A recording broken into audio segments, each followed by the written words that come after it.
anyone on Deepwoken YouTube has really talked about yet, surprisingly. I looked it up and no one has actually covered it. We're going to be taking a look at a corrupted bell tier list, and we're going to be going over each of the corrupted bells and seeing how good each of these actually are and basing them off of, is it worth actually the corrupted downside?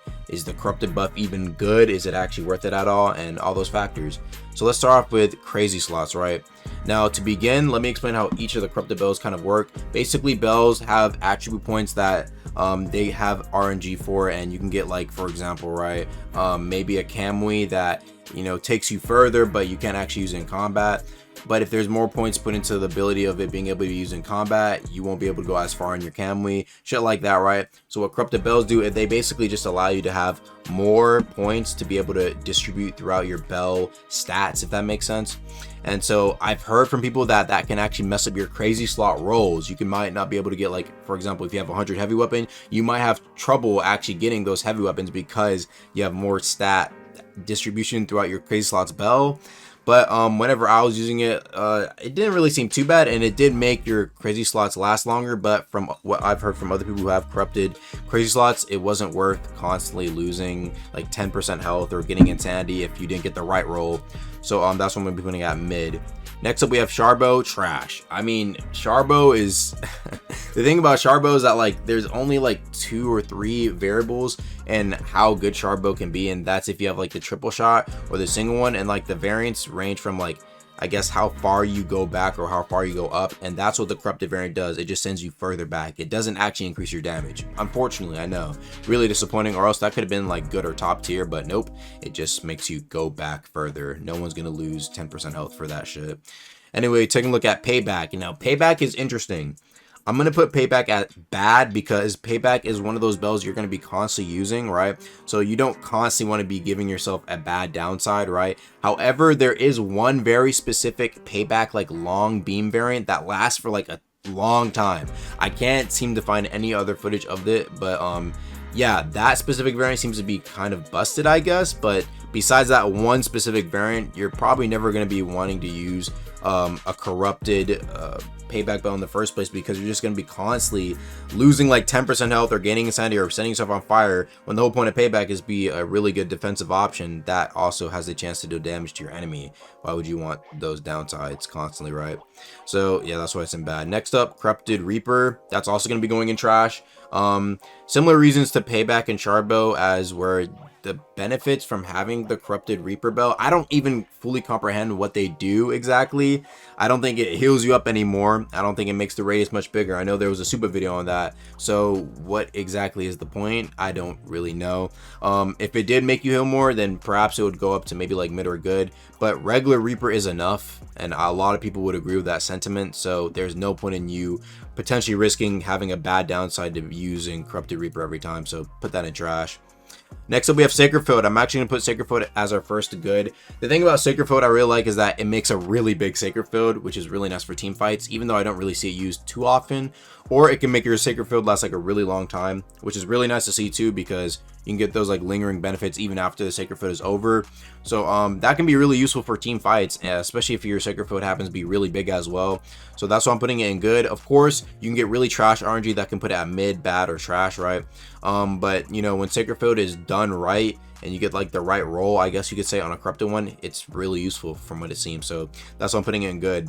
Then we have Run It Back. I'm putting Run It Back in top tier. Pretty much almost any corrupted Run It Back will be always helpful to you.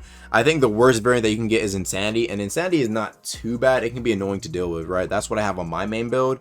But if you have like the ones that set you on fire, the ones that damage you, you're not gonna have any downside. Basically, it's a free corrupted build because Run It Back makes you take no damage, right? So that's what I'm putting in top tier, because 2 of the options out of the 3 downsides are actually like basically gone. It's just extra seconds on your Run It Back. It's actually really good. Next up, we have Corrupted Windup. I'm gonna put it in bad, and probably like the bottom of bad tier, because yes, it does reduce the amount of times you need to wind up to get to the max damage, but right now even base windup is really weird on how like the damage multiplication works. And for some reason, like the 2 windups that you get to max is less damage than like the 4 windups of the regular base variant.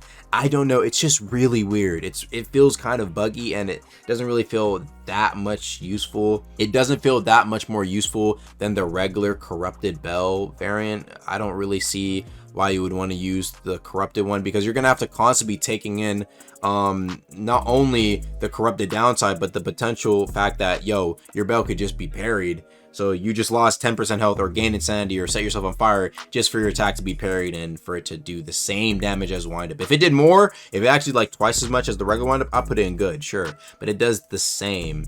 So it doesn't really, why would you ever want to use that? It's just, actually I'm gonna put it down in trash. No, you're going down in trash, buddy. Kamui, I'm actually going to put Kamui at top tier, because basically whenever you get a drown variant, it guarantees that you get the one that puts you in combat, or allows you to use it in combat, right? And it also gives you the variant that allows you to go really far when traveling through Kamui. So that's just overall really useful. I know a lot of people probably wouldn't really mind having a drowned Kamui bell, because hey man, that's convenient and it can help you run away from a certain situation. That just really useful. Yeah, so definitely an easy top tier. I'm gonna put teleportation at good, because I think the max amount of like little teleportation points that you can put down is 6, right? That's a really good roll in a corrupted variant, right?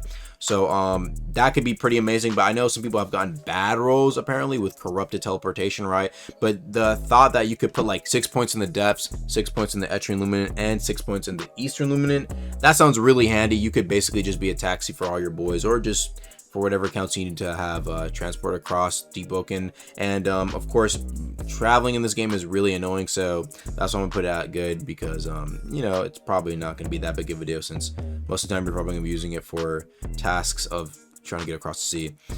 Next up, corrupted portals is also going in good, because actually I might put it at mid.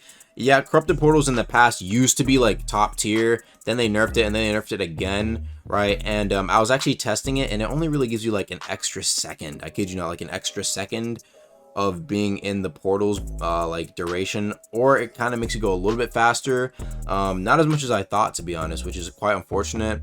So either bottom of good tier or like the top of mid tier, because they kind of just nerfed it too much in my opinion, which I guess is understandable. But they also made it to where you take the fire damage like after you're out of the portals damage, so you still end up having to take the said damage or whatever, where before that used to not be the case, which is why you could maybe argue good previously. But yeah, I was testing it out and it just really wasn't as good as it used to be. So yeah, it's going to be going in mid, especially because the regular portals variant is so close to the distance or length of what you can get with the corrupted variant.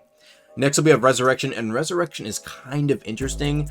I'd put it at the bottom of mid tier maybe, or the mid of mid tier, because what happens is that corrupted or Resurrection Bell in general has a lot of variants, right? So it has like the variant that you can use on Nox players on the ground, which is actually, that one's really nice. And I think the corrupted version basically almost guarantees that every time, which is what you want.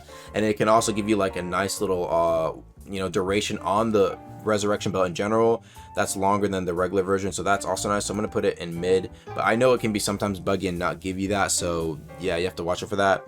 Gravity Field, I'm gonna also put at mid. It just makes it last longer. That's it. I don't think it's really worth you having to, you know, get that downside, I guess. But you know, I might put it in like maybe like at least the upper half of mid tier, because Gravity Bell can be really annoying for some people, and it's a top tier bell if you know how to use it correctly. But I just don't think it's really worth the corrupted downside. And finally we have Sojar, which is probably gonna be either the top of good or like the bottom of top tier, because I know people talk about like the 400 damage, you know, insta execute Sojars. You've seen the clips.